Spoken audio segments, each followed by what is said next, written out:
The entire time while I was watching the Thunderbolts, I couldn't stop thinking to myself, where was this before? The MCU has been around for what, like 40 movies or something at this point, and I've seen every single one of them in theaters, and I can't recall a single movie in the franchise that had a final act like Thunderbolts did.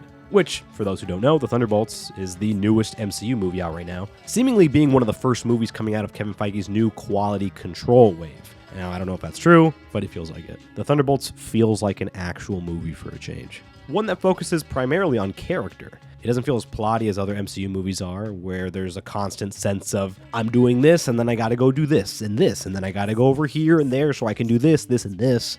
You know, like there's just a lot of plotting going on. Really, the scope in general here with the Thunderbolts is fairly quaint against the rest of the franchise. And listen, despite Thunderbolts being very character-driven, as I said, that doesn't mean that extends out to every character, ironically. Like Ghost, for example. Why is Ghost even here? You know, and I don't even have to talk about Taskmaster, but Ghost, they don't develop her at all. Like, maybe it's okay that she's just there to bail everybody out when needed. You know, she gets the crew out of Dodge twice pretty early on in the movie, which is cool and all, but on a character level, there's nothing really going on there. Honestly, I feel like you could easily write her out of the story and almost nothing would change. And unfortunately, I can also say the same thing for good old Bucky Barnes. I mean, Bucky doesn't really do fucking anything in this movie either. He's just there for fan service, it felt like. His necessity to be in this movie is loose at best. And even beyond that, maybe I'm just stupid and seeing things that aren't there, but did Sebastian Stan seem like checked out of this movie to anybody else? I don't know, I just feel like he was phoning it in. You know, his performance just felt phoned in. He looked done. He really seemed checked out. Just by looking at his other recent projects, he's been going for all sorts of different performances, right? The dude actually gets to fucking act in all these other movies. Maybe he's just tired of playing the same one-note character in Bucky. I'm not sure, but it feels like it. And while I do love David Harbour, I don't love the character of Red Guardian, honestly. I think he's kind of annoying, and also feels kind of one note. But maybe he'll get more to do later. You know, it seems like they're going to prop him up later on. And I think he is good in the emotional beats, though. Plus, he's always the one hyping up the team and trying to, like, rally everybody all the time. And that is cool. He's actually more of, like, the mentor figure for the group. He's more of the dad than, like, Bucky is. Because Bucky feels like the mentor for the group in this movie. It's kind of what he's relegated to. But ironically, Red Guardian is more of that role. I don't know, you guys know what I mean. For me, Florence Pugh, Wyatt Russell, and Lewis Pullman were the standouts. Florence Pugh gives a really solid performance as Elena, and definitely has the most to do. I mean, she's pretty much the main character. Wyatt Russell as John Walker, aka U.S. Agent or whatever his name is. I thought he was the funniest character in the movie, you know, for me at least. And they explore his character a bit, not much, to be honest. I mean, they do what they need to for him. Pullman as Sentry, or Bob, or Void, whatever. He's great as all three. It's funny because when I see his face, I'm always like, where is he from? I know I've seen him in other movies, but besides Top Gun Maverick, right, which he also plays Bob there, which is kind of ironic. Bob? No, your call sign. Bob. But where else have I seen him? And then, like, boom, El Royale and Strangers 2 comes into my brain. He's got, like, the best scene in the movie, in Strangers 2, like the pool scene. That shit actually fucking rocks. That's a great scene in a otherwise meh movie.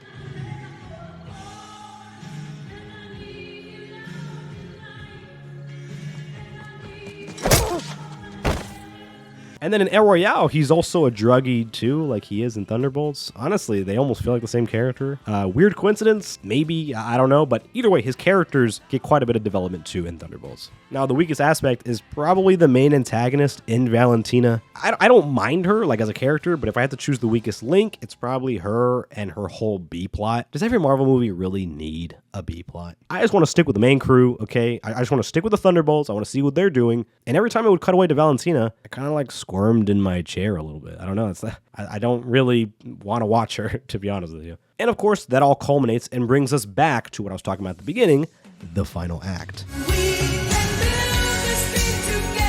Normally for the MCU, you top off your movie with a huge fight scene, right? But here, the action sequence is actually just our characters saving people, saving civilians from the Void. There's no fight. It's just complete domination from the Void side. No one can fight him. No one can do anything against him. It's pretty scary, actually. The sound design here, especially that sound that he makes when he, erases people, that shit is no joke. That's scary, man. But yeah, I don't know. I can't remember the last MCU movie there was that didn't have a big fight at the end. People might say Guardians because of the whole dancing thing, but, there was a giant battle before that. Instead here, the Thunderbolts, it's just our heroes hashing it out with words, talking it out, being a real movie and not a theme park ride. And yeah, you can say that they win because of the power of friendship. And yeah, the movie leaves absolutely zero room for subtlety whatsoever with its depiction and conversation about mental health and mental illness. I mean, the main villain is literally the Void, the call to the Void, the literal and figurative void inside someone who's going through some shit. Seriously, the writing here is very obvious, but I think you still feel it when it reaches its climactic moment. And listen, I'm not saying that obvious writing can't get an emotional response out of you. I mean, tons of movies that aren't subtle about what they're doing at all can still move me to tears, right? I think they can do that for a lot of people. Lost.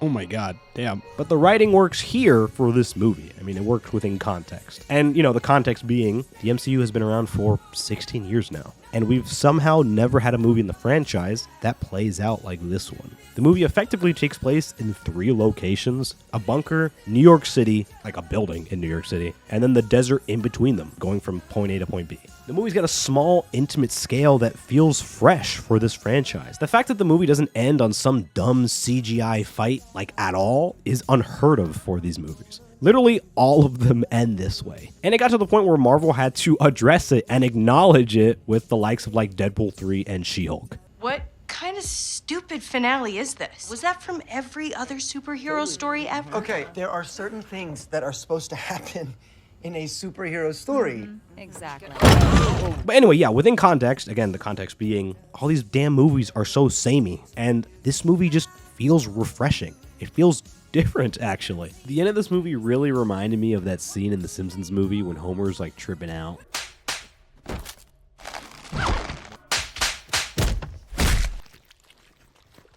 Do whatever you want of me. I don't care about myself anymore.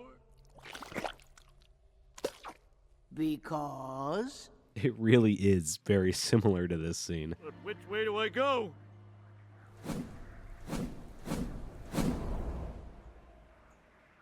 Much obliged.